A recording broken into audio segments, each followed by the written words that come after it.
20 years ago, I boarded my first ever flight. It was not just any flight. It was a one-way ticket to a brand new life. I was giddy, full of dreams about starting fresh with American university education. But when I landed in Detroit, what I found was not excitement. It was not the big adventure that Hollywood movies had promised. And instead, it more like I walked into a place where every face, every word, and even the smell in the air felt unfamiliar. It was like I walked into a party where everybody knew the unspoken rules, and I was holding the wrong script. I was not just a new immigrant. I was an outsider. But I carried on, and there were glimmers of something else. During my summer internship, my new coworkers, knowing my families were far away, invited me into their homes, invited me to birthdays, game days, and holiday parties. Under the golden glow of Michigan's long summer evenings, I had my first taste of many new delicacies: barbecue ribs, mac and cheese, and s'mores. And my new Michigander friends were genuinely curious about my food too, even with my limited English vocabulary and heavy accent at the time. And to my delight, my fried rice and stir fries quickly become local favorites. So the differences that made me feel so out of place when I first landed here now helped me connect. I felt a kind of belonging. And these friends become my Michigan family, supporting my dreams, helping me through breakups, and even attending my graduation, an honor usually reserved for close family. But then, after a promotion and move to a new city, that heavy feeling came back. The higher I climbed, the higher the stakes. And I learned relatability is key to get on high visibility projects and invitations to important customer dinners. So it felt to me every decision could shape my future, even something as small as what I packed for lunch.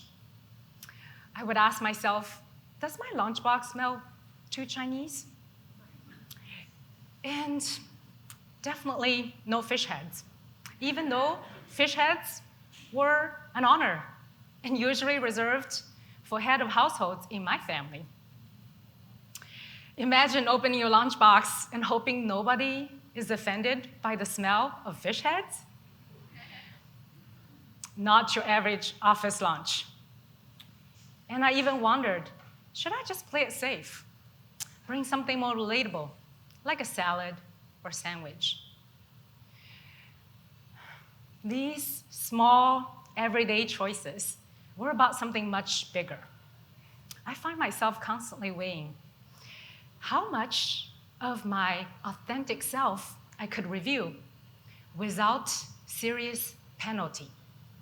Would embracing my culture set me apart in a positive way, or would it make me stand out too much in the wrong ways? How much or what parts of yourself did you choose to hide in order to feel a sense of belonging? So here's a review. Jenny is not my real name. Jing is. Take a moment and count how many people have you met who are named Jing, J-I-N-G. Raise your hand if you count 3 or more. All right, I don't see any hands. How about Jenny? Raise your hand if you raise your hands, 3 Jennys. Wow, all right, I see at least half the room. So thank you.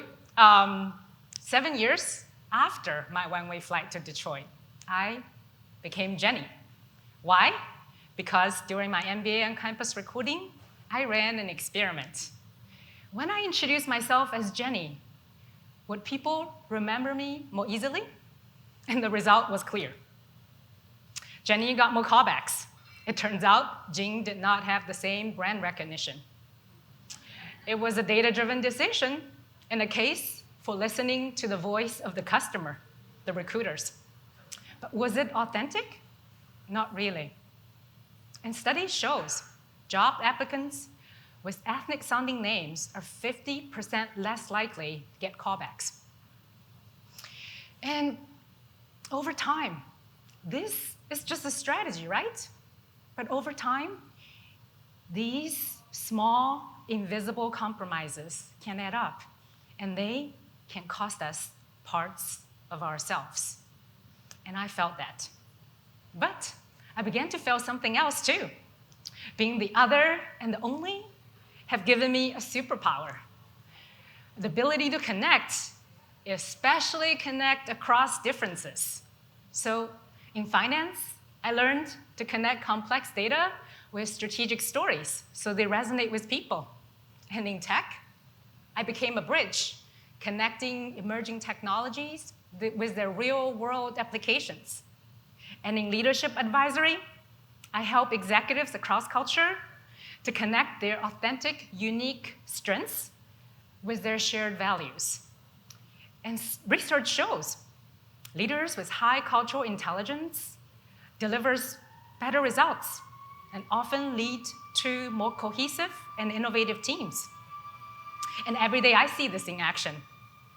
Whether it's bridging perspectives across global teams or helping leaders in post-merger integration to find common ground.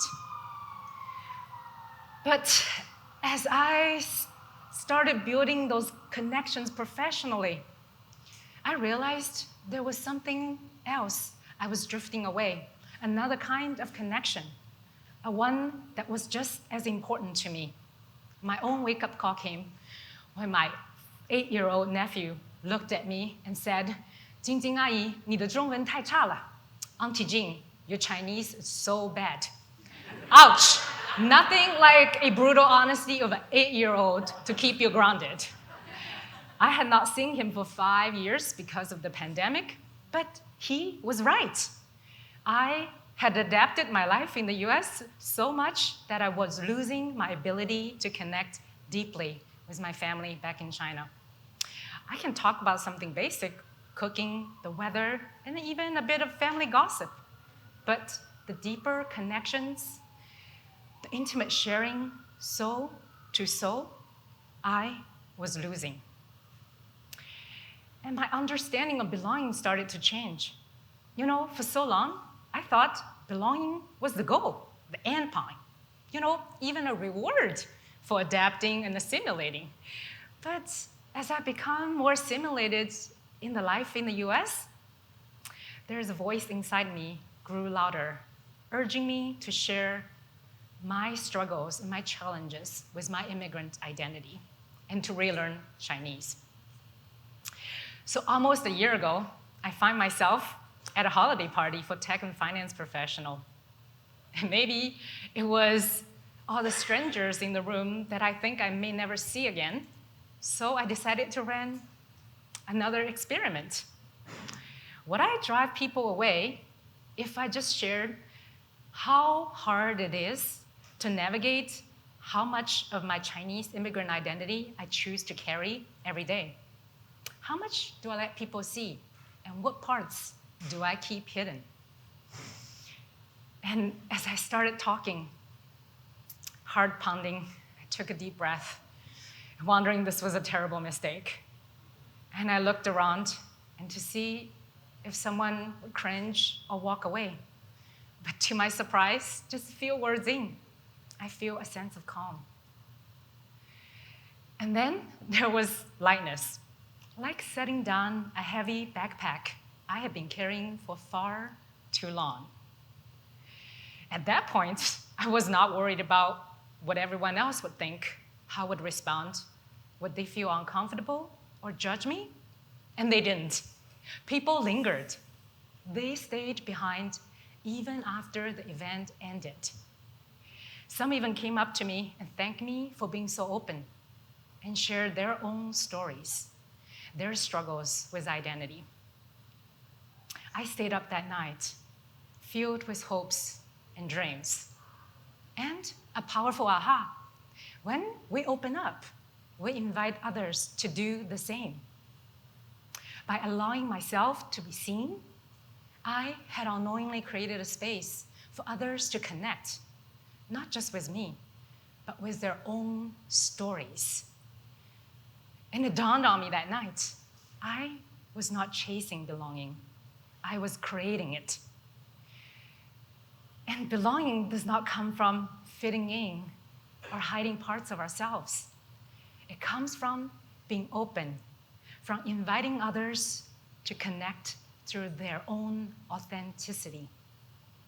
And it reminded me of those warm, endless Michigan summer evenings when my coworkers invited me into their home and I find myself share my whole self with their families and friends. That openness was what made me feel like I belonged, not in their homes, but in their lives. Despite our differences, we truly connected. So I took that aha to action. Another experiment. I started hosting dinner at neighborhood restaurants. Inspired by the lingering conversations happened at the holiday party, I decided to use the same platform to share the dinner idea and send out invitations. And the response was immediate. The spots filled quickly with a long wait list. And I called it the Immigrant and First Gen Dinner, a space where 6 to 8 strangers can come together and talk openly about identity. I would open each dinner with a simple intention: to create deeper connection through our lived experiences. And I would ask, what's changed for you in terms of identity in the last 12 months? I would share my own aha. Stop chasing belonging, and instead focusing on inviting others and my own hidden parts in. It was like taking off the armor piece by piece and letting my true self breathe. And from there, incredible conversations would happen. People shared deeply personal stories. A Southeast Asian adoptee grew up in a loving, all-white community, didn't feel any difference until they went to college. And a Taiwanese American who didn't believe any immigrant identity and believed we're all Americans didn't feel that until they went to the continental Europe. It dawned on me, I was creating a space where everyone feels seen, heard, and valued, including those hidden parts of ourselves that we keep tucked away. And that felt amazing. So after that initial series of dinner, we expanded topics beyond identity. Our conversations expanded to intergenerational work, women in leadership, and longevity. And the gatherings evolved into small salon dinners where I combined my passion for cross-cultural cooking with deep, meaningful conversations. And our menu reflected that blend. Dishes like kimchi rice cake, Spanish garlic shrimp, and potato leek soup. And soon, past attendees started to invite their friends, and our circle grew. And we even started a spreadsheet to track future salon dinner topics, bridging what people were interested in with what expertise others are willing to share. And the response was overwhelming. Immigrants, locals, young professionals, seasoned executives all came together, sharing their stories with a genuine sense of curiosity.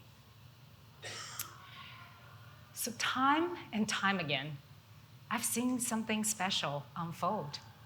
When I bring the hidden parts of myself into these conversations, whether it's the immigrant, the geek, or the explorer, there's something magical that happens. It's in these small, intimate spaces, and this is where true connections happen. Despite our differences, whether they're cultural, generational, and dare I say, political. It turns out that one-way flight was the start of a journey, not just to a new country, but back to myself. We don't just carry on head down through life. Instead, we choose what parts of ourselves to carry and to hold tight to. So, here's my challenge to you. This month, take a moment, invite someone new into your life. Someone may not look like you, think like you, or even laugh at the same jokes. Try something simple. Maybe a coffee, a tea, a shared meal, or a walk. And be sure to bring your whole self and be curious about theirs. Imagine if we all stopped chasing belonging and instead start creating it. One invitation, one story, one real connection at a time. Thank you.